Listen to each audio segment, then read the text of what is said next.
하나님께서 기도를 들으신다는 확신이 있다면 기도의 응답 또한 반드시 있을 것을 확신할 수 있습니다. 사람들은 하나님께서 기도를 응답하시는지에 대해서도 불신하지만 기도를 과연 듣기라도 하는 것인지 의아하게 생각하는 경향이 있습니다. 오 주여 내 기도를 들어주시고 도와달라는 내 간청에 귀를 기울여 주소서. 당신의 충실함과 의로움으로 응답해 주소서. 시 143편 1절. 하나님은 자신을 부르는 자에 가까이 계신다는 이 다윗의 고백은 진리라 생각합니다. 왜냐하면 흔히 신학적 용어로 무소부재라고 표현하는데 이것은 우리가 존재하는 시공간이 바로 하나님의 신체라 말할 수 있기 때문입니다. 우리가 기도를 하면 그 기도는 입자와 파동으로 하나님의 몸에 접속되기 때문에 하나님께서 바로 그 기도를 알아차리시는 것입니다. 바울이 육체의 가시를 제거해달라는 기도를 하나님께서 들으시고 육체의 가시는 제거하지 않았습니다. 왜냐하면 그것은 하나님 당신의 고통과 별로 상관이 없기 때문이며 오히려 바울이 그런 고통을 감내하는 그 과정에서 하나님 당신을 기쁘게 하는 일을 할 수 있기 때문에 바울을 그 고통에서 면제해 주지 않았습니다. 우리의 기도가 빨리 응답되기 위해서는 하나님의 감정도 기도하는 자와 동일하게 작용할 때 가능합니다. 누가 자기하고 별 상관이 없는데 당사자만큼 답답해 하겠습니까? 인류가 불의와 불공정으로 인해서 괴로움과 고통을 당하고 있지만 하나님은 별로 답답해 하시지 않습니다. 왜냐하면 그것은 인류가 스스로 해결할 수 있는 문제라고 보기 때문이며 스스로 할 수 있는 일을 구태여 도와준다면 학교 숙제를 부모가 대신해주는 격이 되기 때문입니다. 흔히 사탄이라는 어떤 그 가상의 인격을 도입해서 설명하지만 그것을 문자적으로 생각하는 것은 비계신앙인들의 방식입니다. 선신과 악신이 있다는 조라스트교의 영향을 받았기 때문이죠. 그렇기 때문에 인류가 스스로 해결할 수 있는 그 지혜를 기록이나 우리의 이성이나 어떤 다른 매개체를 통하여 주시는 것입니다. 그것은 마치 자녀의 숙제를 대신 해주는 것이 아니고 모르는 문제의 핵심과 관련해 어떤 힌트를 자녀에게 주어서 스스로 풀게 하는 것에 다름 아닙니다.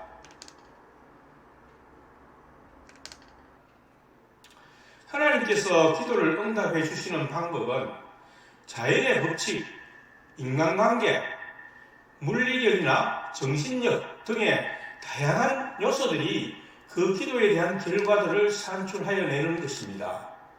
따라서 인간이 볼 때는 그 결과가 하나님과 무관하게 이루어진 것이 아닌가라는 느낌을 가질 수 있는데 이것은 하나님을 우리 세계를 초월해 계시는 분으로 인식하기 때문에 초월적 방식으로 기도의 응답을 바라고 있기 때문입니다.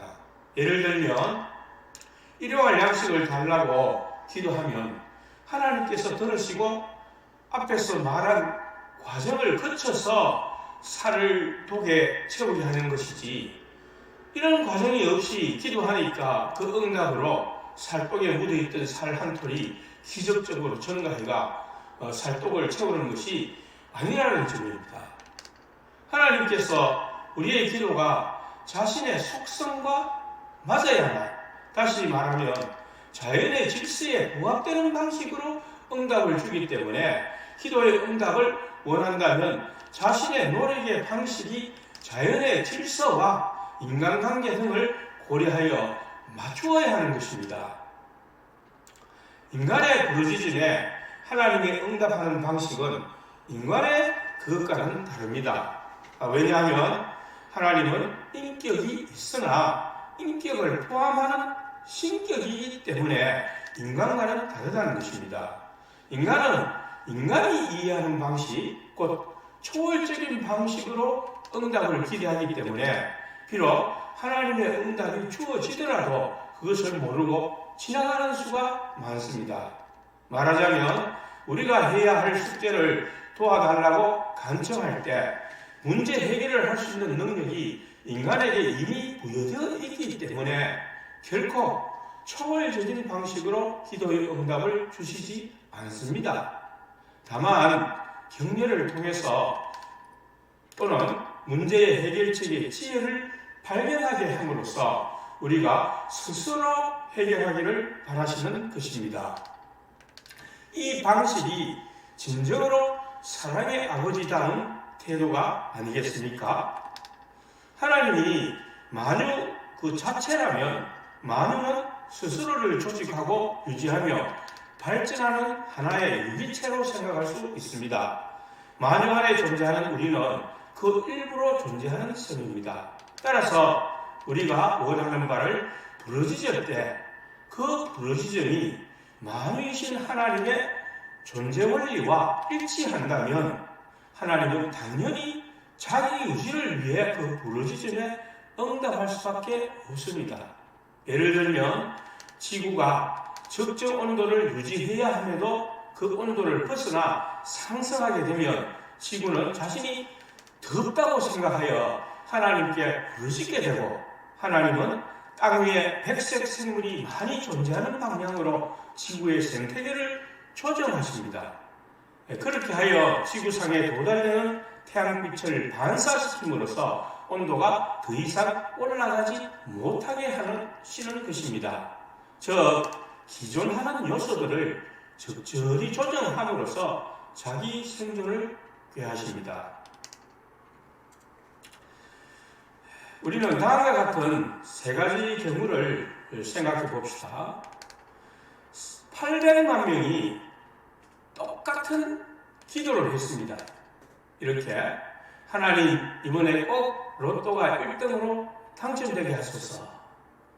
그러나 이 기도는 딱 한 사람만 응답이 되고 나머지 사람들은 모두 꽝이 됩니다. 또 한 사람은 하나님께 매달 1,000,000원씩 벌게 해달라고 기도합니다. 이 기도를 하나님께서 들어주신다면 꼭 11조를 내겠다고 약속했습니다. 그런데 900만 원밖에 벌지 못했는데도 그는 기도가 응답되었다고 감탄하였습니다. 왜냐하면 하나님께서 11조를 선물로 떼가셨다고 믿었기 때문입니다.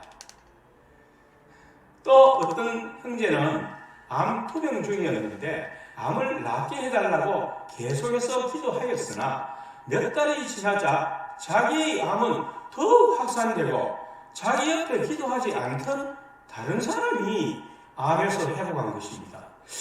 그래서 그 형제는 하나님이 사람을 착각하였구나 라고 생각하였습니다. 이 세 가지 예를 통하여 우리는 무엇을 알 수 있습니까? 첫 번째 유형에서 이미 정해져 있는 것은 바꿀 수 없다는 점입니다. 그가 만일 로또 복권을 800만 장 몽땅 샀다면 틀림없이 당첨되었을 것입니다. 그러니까 이런 내용의 기도는 하나만입니다. 왜냐하면 이미 결과가 정해져 있어서 그 결과를 바꿀 수 없기 때문입니다. 따라서 우리의 기도는 자연에 정해진 기법칙을 바꾸려는 기도는 무용지물입니다. 아무리 물리를 걷게 해달라고 기도한들 그 기도가 응답될 리 만무합니다. 그런데 지푸라기를 잡는 심정의 사람들이 하는 이런 기도들은 이미 정해진 것들을 바꿔달라는 무리한 기도이기 때문에 그 기도는 응답되지 않는 것입니다. 두 번째의 예에서 하나님이 과연 선물로 100만 원을 취해갔는지 아닌지 확인할 도리가 없습니다. 그러므로 하나님께서 900만 원을 벌게 해주신 것이 기도의 응답인지 객관적으로 증명될 수 있는 것은 아니지만 그는 기도가 응답되었다고 스스로 인식하는 것입니다. 대부분의 기도는 자기의 필요를 충족시켜 달라는 것인데 하나님께서 그의 필요 대부분을 이미 충족시켜 주고 있음을 깨닫지 못하는 것입니다. 우리가 호흡을 하고 말을 하며 의식주를 유지하는 것은 인간의 필요를 충족시키는 행위들입니다. 이러한 필요를 충족시켜 주시는 분이 누구인가를 인식하는 것이 기도의 본질입니다. 자기의 필요가 말로 표현되지 않은 기도이고 그 기도는 이미 99% 이상 충족되고 있다는 사실입니다. 그러므로 우리가 하나님께 기도한다는 것은 우리의 필요를 충족시켜 주시는 분이 하나님이라는 사실을 인식하는 행위인 것입니다. 이것이 우리가 기도를 해야 할 가장 중요한 요인입니다. 하나님은 우리를 존재케 하셨으며 우리의 존재를 지속시키는 분이라는 점입니다. 그런데 우리는 어느 시점에 이르면 죽게 됩니다. 이런 엄연한 현실 앞에 우리는 죽음이 없어져야 할 필요를 느낍니다. 동물은 이런 필요를 느끼지 않습니다. 왜냐하면 그들은 본능적 삶을 살아가기 때문이죠.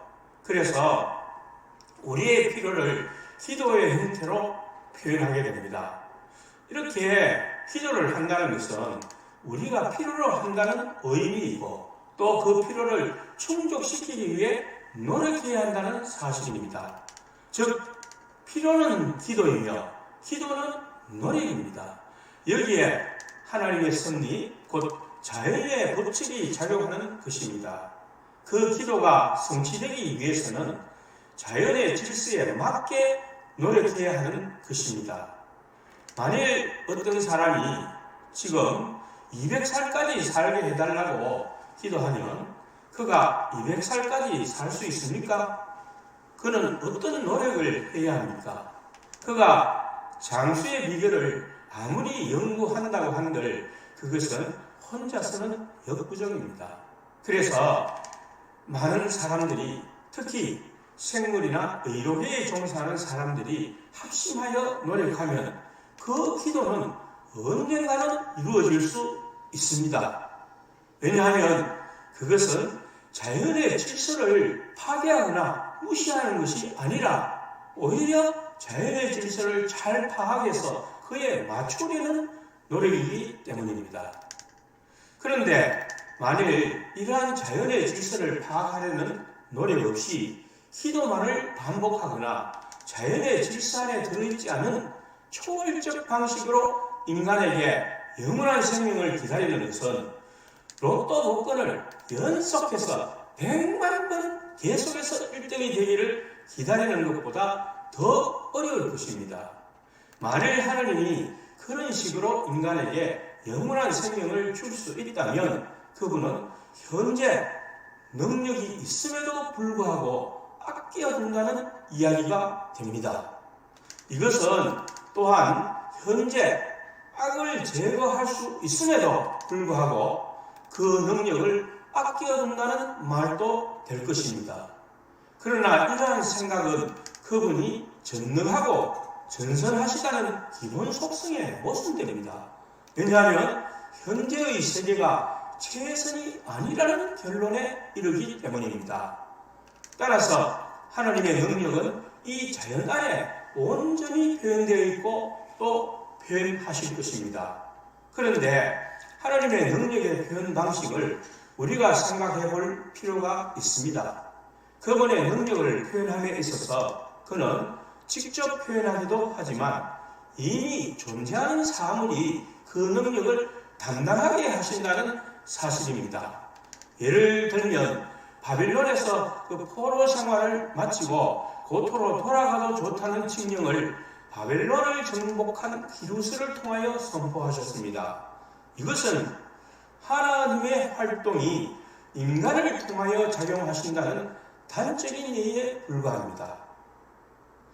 2차 세계대전 막바지에 이르러 영국의 처칠 수상이 폐렴으로 위급한 상황에 이르렀을 때에 플라밍이 페니실린을 발견함으로써 처칠은 완쾌하였고 2차 대전을 연합군의 승리로 이끌게 하였다는 역사적 사실은 하나님이 인간 안에 존재하는 방식을 잘 설명해주고 있습니다. 이처럼 인간의 수명을 늘리고 나아가 영원한 생명을 얻게 하려는 하나님의 방식 역시 하나님이 인간 안에 존재한다는 것을 보여주게 될 것입니다. 이러한 하나님의 존재 방식을 무시하고 초월적이며 신화적인 방식으로 존재한다는 구태의연한 생각은 우리의 구원이 자연의 질서와는 전혀 관계없는 사후세계를 말하거나 아마겟돈 같은 초월적 방식의 심판으로 문제를 해결한다는 입장을 취하게 되는 것입니다.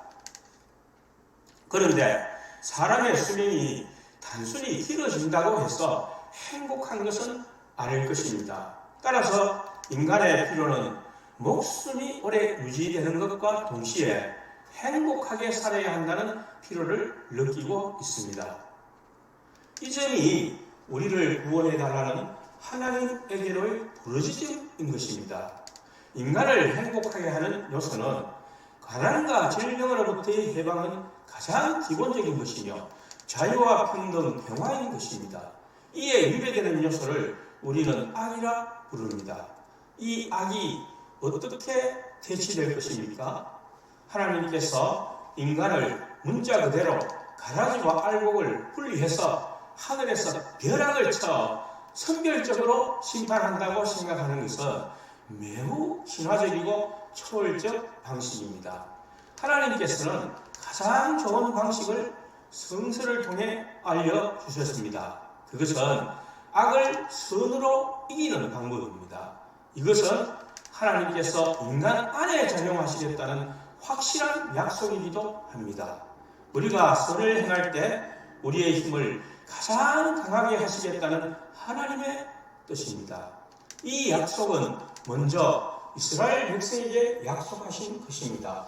그분은 아브라함에게 그의 후손을 통하여 천하 만민이 복을 얻으리라는 약속을 하셨고 광야에서 모세가 이끄는 이스라엘 백성에게 율법을 수행할 때 그들이 복을 얻게 될 것이라는 계약을 맺었습니다.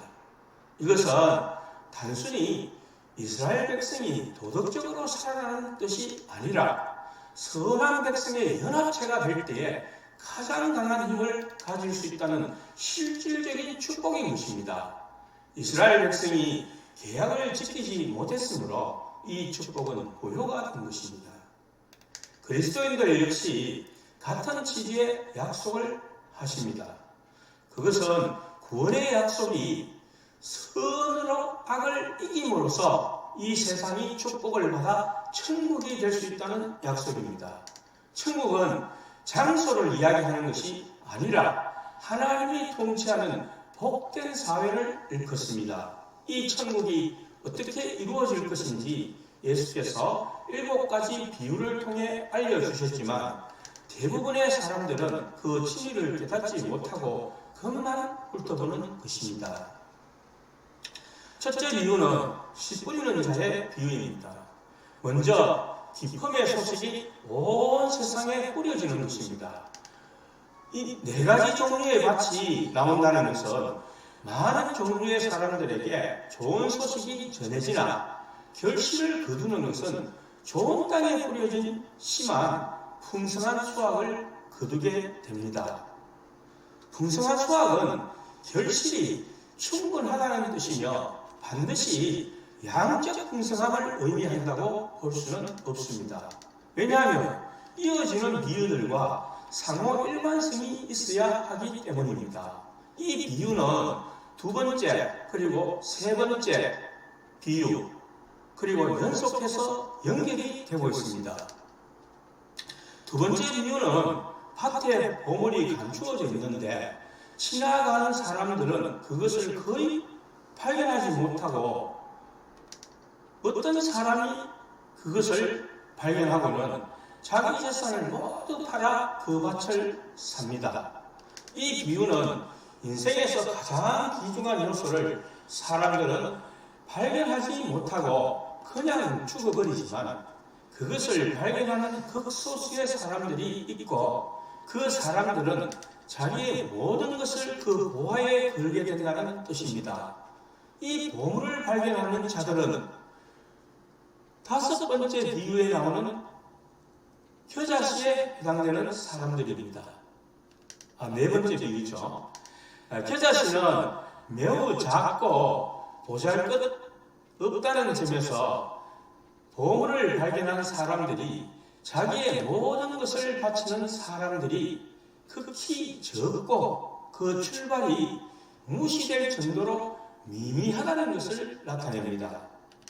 세 번째 진주의 비유는 두 번째 비유와 같은 의미이지만 보화를 발견하는 사람들과 비교하면 우연한 경로냐 아니면 목적을 가지고 찾느냐의 경로의 차이입니다. 두 비유는 우연이든 의도하든 보물을 구한 자는 소수이며 자기의 모든 것을 바친다는 점입니다. 이제 네 번째 비유로 이어집니다. 네 번째와 다섯 번째는 긍정적으로 또는 부정적으로 의미 해석이 가능합니다. 즉, 경우에 따라 긍정적일 수 있으며 동시에 부정적일 수 있다는 점입니다. 먼저 긍정적인 의미는 보잘것없는 겨자씨가 심어지게 되지만 왕성한 성장력을 가지고 새들이 곁들여 실 정도의 나무가 된다는 것입니다. 여기서 흔히 이 비유를 교회의 성장에 비유하는데 이것은 다음에 설명할 부정적인 경우에 해당됩니다. 긍정적인 경우는 이 겨자씨가 자라서 종말적인 천국을 완성하는 것을 의미하므로 아직 성취되지도 않았으며 심어지지도 않았습니다. 왜냐하면 겨자씨는 앞서 설명한 보화에 비유해서 보화를 발견한 소수의 사람들이기 때문에 이들이 연합한 소규모의 공동체이며 이 공동체가 확산이 되어서 세상이 살기 좋은 천국이 될 것이기 때문입니다. 1세기를 거치면서 교회의 박해가 줄어들고 전 세계적으로 교회가 확산되었다는 점에서 겨자씨의 비유를 적용할 수 있습니다.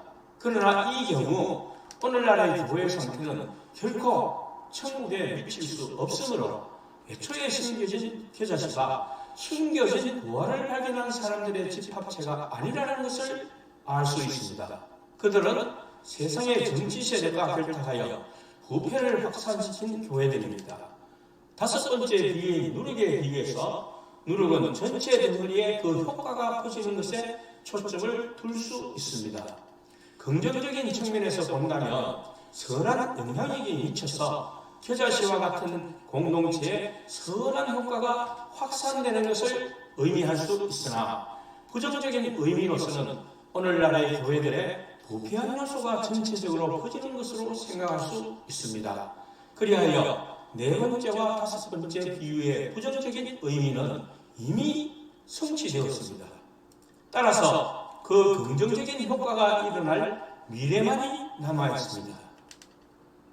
여섯 번째 비유는 밀과 가라지의 비유이며 이는 이 세상에 천국이 최종적인 완성을 위하여서 악을 고집하는 인간들을 분리시켜 무적임에 가두도록 하는 작업입니다. 하나님께서는 악인이 죽는 것을 기뻐하시지 않기 때문에 비록 이 지구가 천국으로 진화하였다 하더라도 그들을 멸망시키는 것이 아니라 뜨거운 별로 이주시켜 버릴 것입니다. 그들은 그곳에서 1년 365일 뜨거운 유황 온천탕을 즐기며 살아가게 될 것입니다. 이것이 심판입니다. CCTV로 감시하여 1년에 한 번씩 회개한 자들을 지구로 데리고 올 것입니다. 그때 여러분은 박수로 환영하지 않겠습니까? 이것이 하나님의 심판 방법인 것입니다. 원숭이에서 인간으로 진화하였다고 하더라도 원숭이를 모두 없애는 것이 아니듯이 이 세상이 천국으로 진화하더라도 악한 인간들은 그들이 좋아하는 방식대로 살게 하며 죽음과 생이 그리고 고통과 슬픔이 반복되도록 버려두실 것입니다.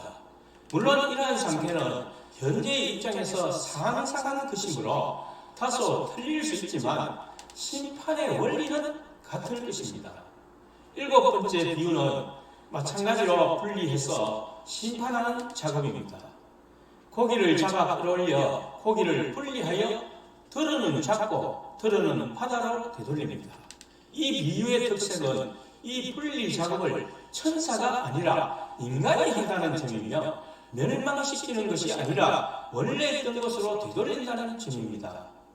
그러나 비유가 말하는 점은 심판에 있는 것이지 하나하나 알레고리적으로 해석할 필요는 없습니다. 알레고리적으로 해석한다면 바다는 세상을 의미하고 고기는 인간을 의미하여 어부는 심판자를 의미한다고 볼 수 있을 것입니다. 자, 이렇게 해서 이 세상이 천국으로 변화될 때 사실상 모든 진실한 사람의 기도는 응답되는 효과를 지닙니다. 어떤 기도자의 응답이 천국의 구원에 포함되지 않겠습니까? 그러므로 우리의 기도 주제가 하나님의 나라가 오게 해달라는 것이 되어야 하는 것은 너무 당연한 것입니다.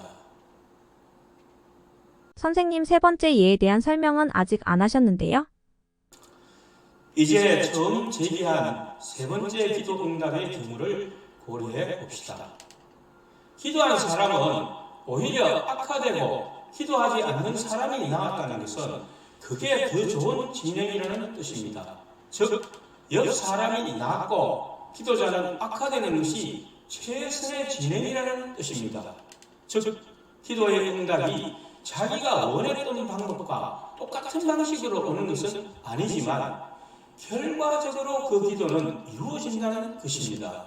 그가 비록 암이 더 악화되어 죽게 된다 하더라도 새로운 의로운 천국에서 건강한 몸으로 회복된다면 그의 기도는 사실 완벽하게 성취된 것입니다. 사실 대부분의 기도는 자기도 모르게 응답되고 있습니다. 그것이 시간이 걸리거나 다른 방식으로 응답되기 때문에 그 기도가 응답되지 않는 것으로 느껴집니다. 기도의 응답자이신 하나님의 존재 방식을 잘 이해할 필요가 있습니다. 그분은 흔히 생각하는 것처럼 초월자가 아니라 우리와 함께 자연과 더불어 존재하시는 분이십니다. 그분은 인간처럼 하나의 계열자로 존재하시는 것이 아니라 전 자연에 걸쳐 존재하시는 분이시므로 지금 이 순간에 새로운 별이 만들어지는 것뿐만 아니라 우리의 신체와 정신 안에도 존재하시고 길가의 풀 한 폭에도 존재하시며 새벽 이슬이나 공중에도 존재하시며 어디에나 존재하시는 분이십니다. 그의 존재를 모든 곳에서 그리고 어느 순간에도 계심을 인정해야 합니다. 그분의 존재를 느끼는 것이 곧 우리가 살아있는 이유입니다. 우리의 호흡, 심장의 박동, 생각하고 느끼며 말하는 것 모두가 그분의 능력을 나타내는 것입니다. 우리의 삶이 곧 그분의 존재를 나타내는 것입니다. 우리가 진정으로 잘 되는 것이 곧 하나님의 영광을 의미하고 있습니다. 따라서 우리가 필요로 하는 것을 기도로 참되게 구한다면 하나님께서 듣고 응답하지 않을 수 없으므로 우리의 기도에 비응답을 걱정할 필요가 없습니다. 그저 내가 할 수 있는 최선을 다하면 그것으로 만족할 수 있습니다. 그러므로 지나간 과거를 되돌아보고 내가 필요로 했던 것들 중 무엇이 응답되었나를 생각하고서 감사하면 되는 것입니다.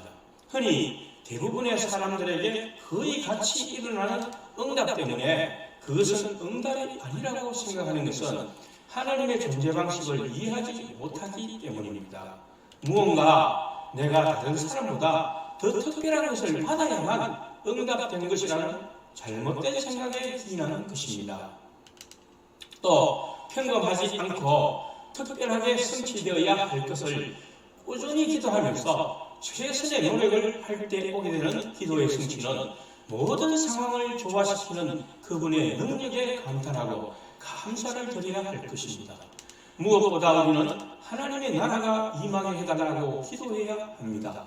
그 기도의 응답을 기다리며 노력하는 것이 우리 자신과 이 사회가 선하게 이루어지는 방식이기 때문이며 하나님의 나라가 임하는 것이 모든 생물의 소원을 이루는 것이기 때문입니다. 주 예수의 모범적 기도를 기억하고 그와 같은 자세로 기도해야 할 것입니다. 그리고 선한 공동체를 이루기 위해 온 마음과 영혼을 기울여야 할 것입니다. 하나님의 나라는 반드시 임할 것이며 우리의 기도는 필연적으로 성취될 것입니다.